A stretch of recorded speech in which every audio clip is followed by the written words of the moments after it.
Hello and welcome back to the Tin Barn. I'm Pragmatic Lee, and in this week's video I got a little project that's probably going to be so simple it might insult some of you's intelligence. But I realize I haven't put out anything in the last couple of weeks, but I did want to do something today. Just to let you know I'm still alive and I have been busy. Most of you that follow my channel or have been for a while may remember that my mother passed away a year ago, a couple of weeks ago, made a year. And the home place has just kind of been sitting there. My niece is looking to build a house there. She inherited that part, or my sister inherited that part of the farm, and I inherited the part that I've been living on for about 40 years now. But my sister's daughter is going to build a house up there where the home place was. The old house is just not worth even trying to fix up. But she's been getting all that together, getting the surveying done. And one of the pieces of structure up there at the home place that she does not want to keep is a nice metal shelter. It's one I helped my daddy put up probably about, I'm going to say in the mid to maybe late 70s, probably mid 70s. But it's a nice corrugated tin barn or tin shelter. That was his tractor shelter. And both of the tractors that he had are mine. So what I've been doing over the last couple of weeks is trying to make some preparation to get those tractors up here. I put up a couple of 10 by 20 of these canopy shelters. Here's a picture of them. Got them set up kind of in a T formation. Got one of the tractors here already, this Alice Chandler B. My father bought it the spring of the year that I was born in November 1951. He actually bought that tractor with some of his GI Bill money after he World War II and his time in the Navy. But that tractor, the Alice Chandler B, hadn't run in many, many years. It's probably, Daddy died 16 years ago, and it was probably at least 10 years before that he used that tractor in it. So I suspect it's been 25 years since that tractor has even run. The other tractor is a John Deere 1020. You saw in those pictures the hood and a couple pieces on that. But that, I haven't got it up here yet. I've got the little Alice Chandler B. My grandson was able to pull it up here with his little ATV or his three-wheeler. But the John Deere is going to take a little bit more oomph. But I said all that to say this. I'm going to take down that shelter, his tractor shelter, and someday put it back up here. And I need to use my trailer to put it on, the shelter as I take it down and the lumber and so forth. And I got to looking, and the current hitch that I have for my truck has a 1-inch hole in the hitch piece, and the ball I've got to fit that is a 2-inch ball. Well, the trailer, of course you know the story, the trailer takes an 1 7/8 ball.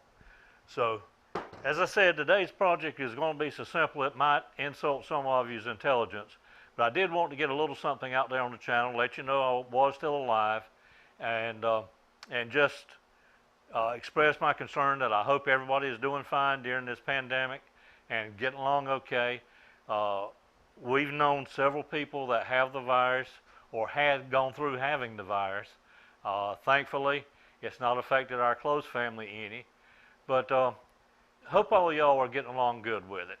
So what I'm going to do is take this piece of metal, it's just a piece of mystery metal, about 1.5 inches now, and put this over in the lathe, face it off, turn it down to the diameter that will fit this, then bore it out for the size of the shaft on the 1 7/8 ball, and then part it off. So let's turn around to the lathe now. All right, I got the piece of material in the lathe chuck now, and we're going to face it off.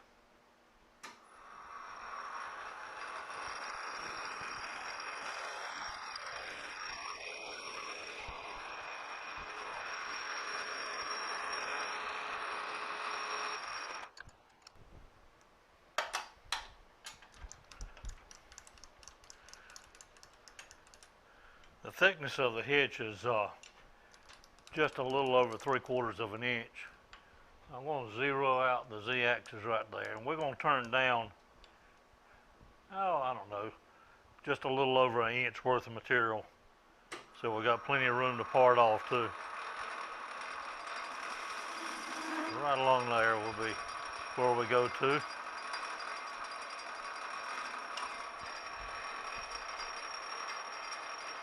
Now start with about a 60 thousandths, which is 30 thousandths off of each side.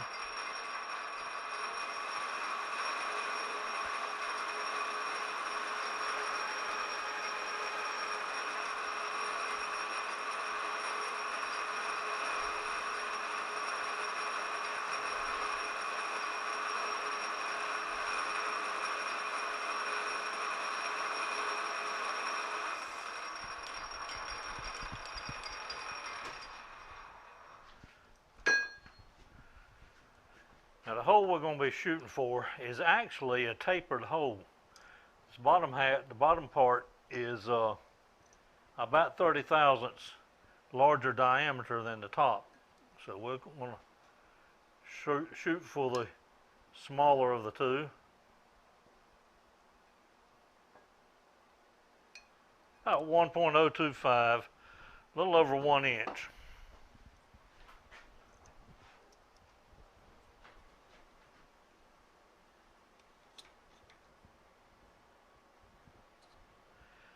.411.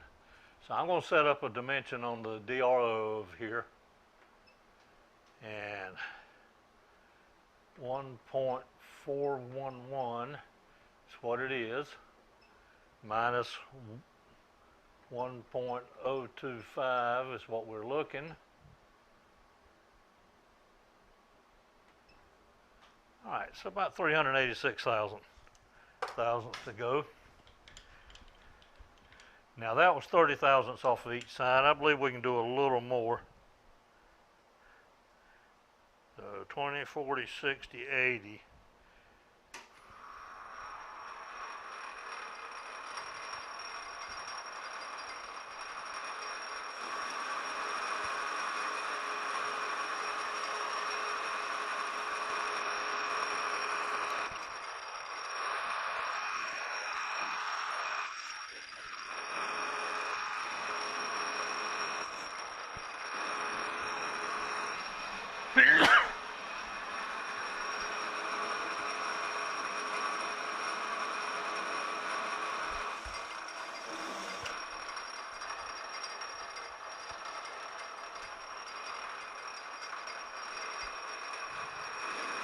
This should be the last, or it's the last cut according to the DRO, and then we'll do a little actual measuring.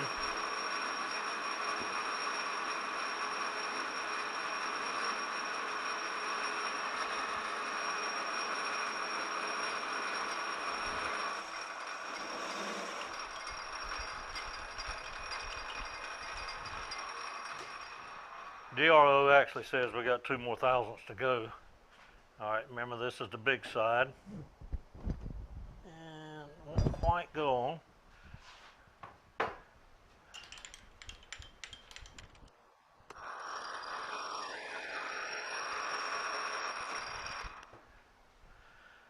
As I'm looking at this hole in here, I'm pretty sure that's a stamped hole, and that's why this side is a little wider, why the hole is tapered. So I think it's going to be, it's actually a little narrow on this side. Some of that might be paint built up or paint in there. I suspect most of it is just where it was a stamped hole.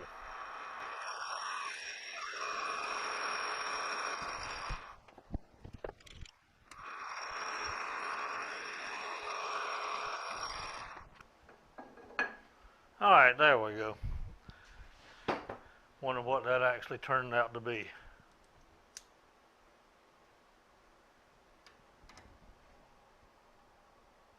.016. All right, so now we're ready to get set up and drill our center hole.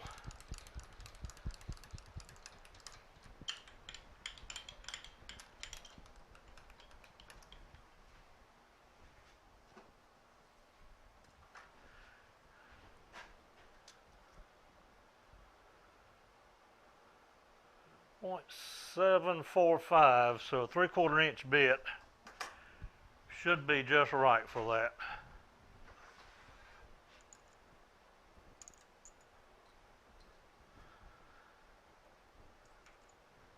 I'm using a spotting drill. Get it chucked up pretty high.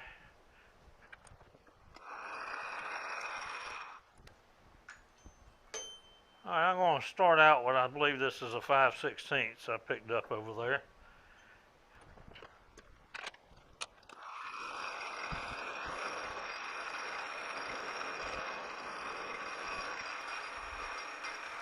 I'm using the DRO down here on my tailstock just to be sure I get plenty of depth. I'm going to go on to an inch deep.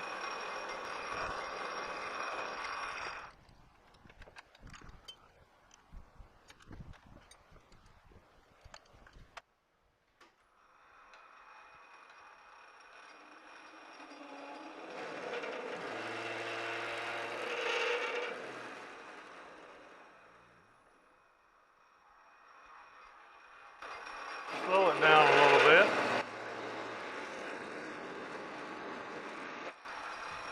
Alright, I'll come back out again, zero out the DRO just so I can get an idea of when I'm getting close.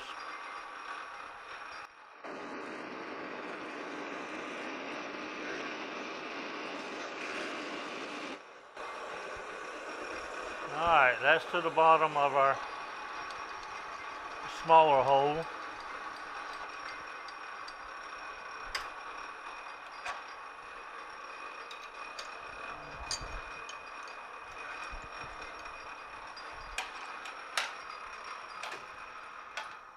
Alright, I'll get the drill bit out and get set up for parting.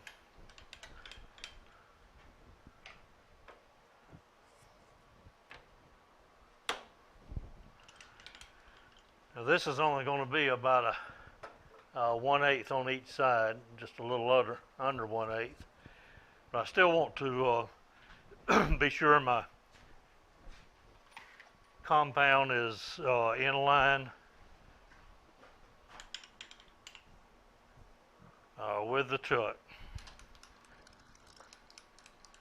And since we got a good face on this piece, just bring it on up.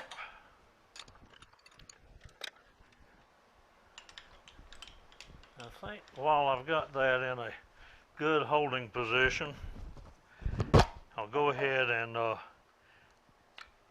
put a little chamfer on the inside edge here.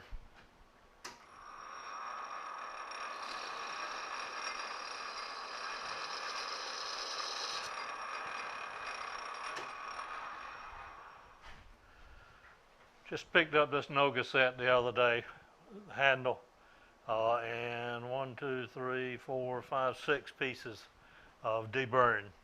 Very handy little tool. 7/66, 7/65. So if we make our bushing 3/4 of an inch, 7/50. That should be plenty.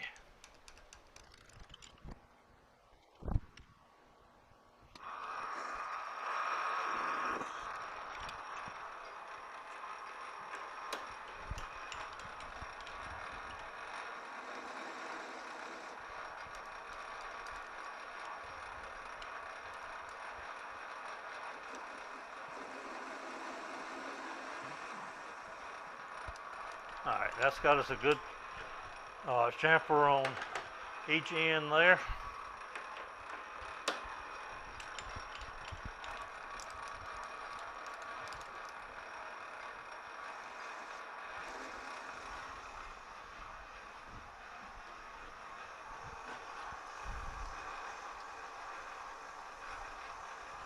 And to keep it from falling down in the drink, I'll just put that little rod in there.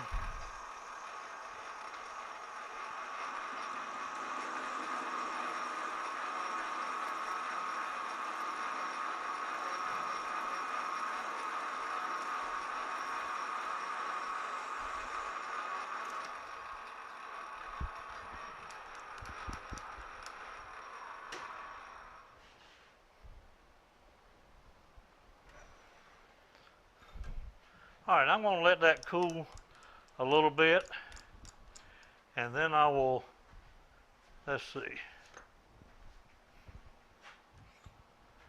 I'll let it cool a little bit, and then I'll just hold it by hand and deburr this inside right here. Then we'll check it out and see how it works. All right, folks, I think we got this simple little project done. Simple is as simple does. And of course, to use it, just goes over the ball. Ball will go in the hitch.